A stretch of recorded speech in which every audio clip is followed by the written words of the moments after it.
राम को उन्होंने नहीं लाया। राम आए थे असुरों का संहार करने के लिए।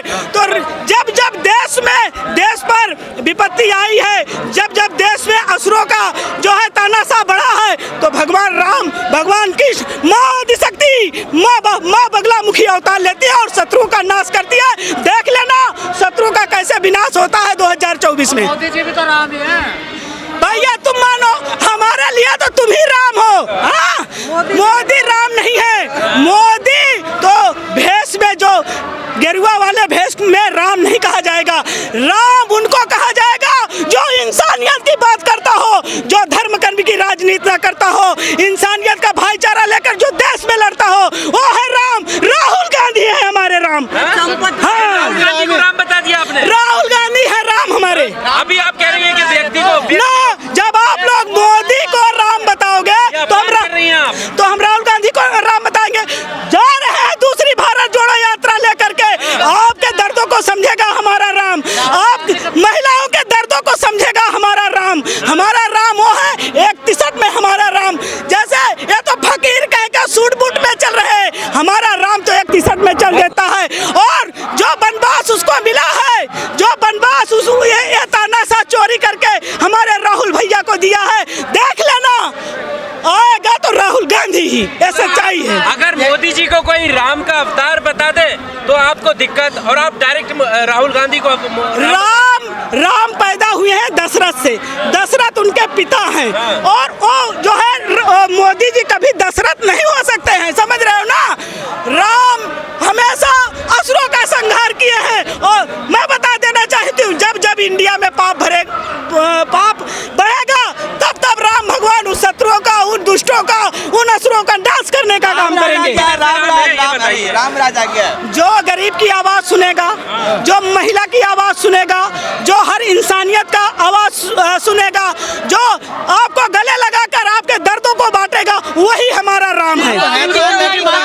तो सुन नहीं रहे हैं। कौन नहीं सुन रहा है? हाँ, सुना, बताइए। कौन नहीं सुना? राहुल गांधी की बात हर एक जो है कार्यकर्ता सुन रहा है, हर एक पब्लिक राहुल गांधी की बात सुन रही है। जब ला करके राहुल गांधी के मेहनत को तुम लोग हक कर ले रहे हो, चोरी कर ले रहे हो, तो इसमें राहुल गांधी का क्या कसूर है जी? हाँ, देखिए कांग्रेस ने कभी हारी थी ना हारी है। हमारी मेहनत को आप चोरी कर ले जाओ अपनी। अगर ईवीएम में इन्होंने घोटाला न किया हो तो देख लो, 151 सांसदों को निलंबित कर दिया। सुरक्षा में अगर चूक हो गई, अगर हमारे सांसद करे आइए चर्चा करिए गृह मंत्री जी, तो गृह मंत्री जी को मिर्ची क्यों लग गई? गृह मंत्री पगला क्यों गए? तो इसलिए आप 151 सांसद पे चर्चा करने बिल्कुल करें ईवीएम पे चर्चा। आप घोटाला करिए। हमारी 11,000 एप्लीकेशन सर्वोच्च न्यायालय में पड़ी है। दम है तो निस्तारण करा के दिखाएं। दम है तो आप भी चोरी से जीत रहे हैं क्या? हम चोरी से क्यों जीतेंगे जी? हम जनता का अरे तेलंगाना में इनकी चली नहीं, डीजीपी को इन्होंने दूसरे दिन सस्पेंड करा दिया। अरे तुम जितना भ्रष्टाचार करना है कर लीजिए, अहंकार तो रावण का भी नहीं चला, तुम्हारा कहाँ से चलेगा? तो आपकी क्या लड़ाई है ईवीएम के खिलाफ, ये बताइए। देखिए, बोलकर बात खत्म। ऐसे नहीं, ईवीएम नहीं रहेगी। ईवीएम के खिलाफ हम लोगों ने सर्वोच्च न्यायालय में याचिका दाखिल कर रखी है। चुनाव के पहले उसका निस्तारण होगा, तभी भारत में चुनाव होगा। 11,000 सबूत चंद्रचूड़ सीजीआई को हमने सौंप दिया है। इस पर जाकर के आप ही मीडिया वाले आ जाना जिस दिन निर्णय सर्वोच्च न्यायालय का। चलो ठीक है भैया, अगर हम आपके अधिकारों की लड़ाई लेकर लड़ते हैं तो हमें आप बता रहे हो हार की बौखलाहट है। अरे जिस दिन हम आपकी आवाज उठाना बंद कर देंगे ना, उस दिन आपकी बहन बेटियों को ऐसे सरेआम घसीटा आ जाएगा। आवाज उठाते हैं, आपको कांग्रेस को बचा रहे हैं बस। हम कांग्रेस को नहीं बचाते, हम हमेशा आन बान शान आम आदमियों के आवाज को लेकर के लड़ते हैं। आदिवासी के ऊपर पेशाब किया गया मध्य प्रदेश में, कौन सा चुनाव में मुद्दा बनाया? कौन सा? हम गए थे, हम जहाँ थे। क्या बात करते हो? हम अपने हमारे स्पीच उठाकर देख लिया मध्य प्रदेश में, हमने आवाज उठाई है।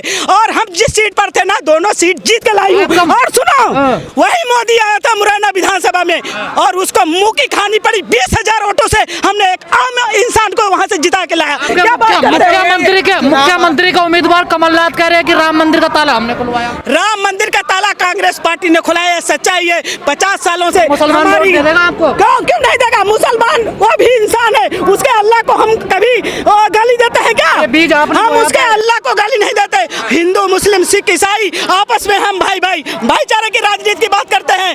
आपका अल्लाह मेरा भगवान है, हमारा राम आपका भगवान है। ये लोग हिंदू मुस्लिम की राजनीति बीच में ला करके हमारे मस्जिद नहीं थी वहाँ। खट्टास पैदा करने की कोशिश मस्जिद करते नहीं हैं, थी वहाँ। लेकिन खट्टास पैदा नहीं होने देंगे। मस्जिद नहीं थी वहाँ। कौन सी मस्जिद? कितने लोग हैं इस तानाशाह शासन चलाने के लिए इस देश में? जो जिसका तानाशाह शासन बढ़ा है उसका अंत निश्चित हुआ है, ये सच्चाई है। ईवीएम पर क्या कहना चाहते हैं आप? आपको लगता है कुछ ऐसा है? देखो ईवीएम में तो बिल्कुल है, 100% है। और जब एक सोच की बात है कि टेक्नोलॉजी का मास्टर रिलायंस का ऊपर इनका बाप बैठा है, मोदी जी का भी, अडानी और अंबानी सबसे बड़े टेक्नोलॉजिस्ट हैं ये लोग।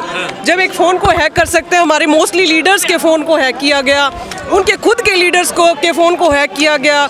इवन जो आपके जो ये मीडिया वाले थे, पत्रकार थे, खुद उन्हीं के पत्रकार जो गोदी मीडिया है, उनके फ़ोनों को हैक किया गया। तो ईवीएम कौन सा बड़ा खेल है उनके लिए हैक करने का? पर आप सिर्फ बोलते हैं, कोई ऐसी कार्रवाई या कोई बहिष्कार होता हुआ तो दिखता नहीं है। जब चुनाव नतीजे आते हैं और उसमें भी वो भी जब हार मिलती है तभी आप देखो ईवीएम से ज़्यादा अगर हम किसी मुद्दे की बात करें या किसी एक देश का सबसे बड़ा समस्या की अगर हम बात करें तो बेरोजगारी, महंगाई और जो महिलाओं का उत्पीड़न है बीजेपी सरकार के अंदर, सबसे अहम मुद्दे यही हैं 3। बाकी ईवीएम का मुद्दा है क्योंकि जब तक हमारे हाथ में सत्ता नहीं होगी तब तक हम किसी के लिए कुछ भी करने में असहाय होंगे। ईवीएम का मुद्दा भी उठाया जा रहा है। 11,000 एप्लीकेशन डाली गई हैं कोर्ट के अंदर, उनका भी आ जाए फैसला तब आपके सामने भी होगा। और दूर जाने की जरूरत नहीं है, आप सभी लोगों ने भी देखा होगा कि मध्य प्रदेश में बहुत सारी ईवीएम की मशीनों की सील टूटी पाई गई थी। तो ये है कि ये तानाशाह सरकार है, सीबीआई, ईडी, पुलिस, सभी लोग तो इन्हीं के हाथ में है। तो हमारे लिए थोड़ा दिक्कत भरा समय है। और तो जो जितने भी एमपी संसद से बाहर किए गए हैं वो भी तो जनता के द्वारा चुने हुए व्यक्ति हैं, लेकिन उनको भी बोलने नहीं दिया जा रहा। तो लोकतंत्र बहुत खतरे में, आप लोग भी साथ दो, आम जनता भी हमारे साथ चल रही है। अभी ये देखो श्रीनिवास भाई ने यूथ कांग्रेस का कितना बड़ा प्रोटेस्ट किया है। सारे भाई बेरोजगार हैं जितने भी यहाँ आए हैं, कुछ बाहर रोड पे खड़े हैं। तो ये है कि अहम मुद्दे बेरोजगारी और महंगाई है। आप लोग इसमें मत उलझाओ हिंदू मुस्लिम में, क्योंकि आप लोगों का भी ये फर्ज बनता है कि हिंदू मुस्लिम छोड़ के आम लोगों की बेरोजगारी और महंगाई की बात करो कि किस तरह से लोग परेशान है। धन्यवाद। देशद्रोही तो मोदी जी है, क्योंकि यही करते हैं, देश का विरोध वही करते, हम नहीं करते। हम तो हाथ से हाथ मिलाओ, प्रेम से बात करो, प्रेम से साथ में रहो। कांग्रेस तो ऐसे ही सिखाती है, ऐसे नहीं सिखाती कि हिंदू मुसलमान लड़ाओ, ऐसा नहीं करती है। ये तो बताए झूठा है, मीडिया बेच दिया है, मीडिया बेच दिया है। वो कुछ भी बताएंगे, पैसा फेंको, पैसा सब दिखाएंगे। ऐसा कुछ नहीं है, ऐसा कुछ नहीं है।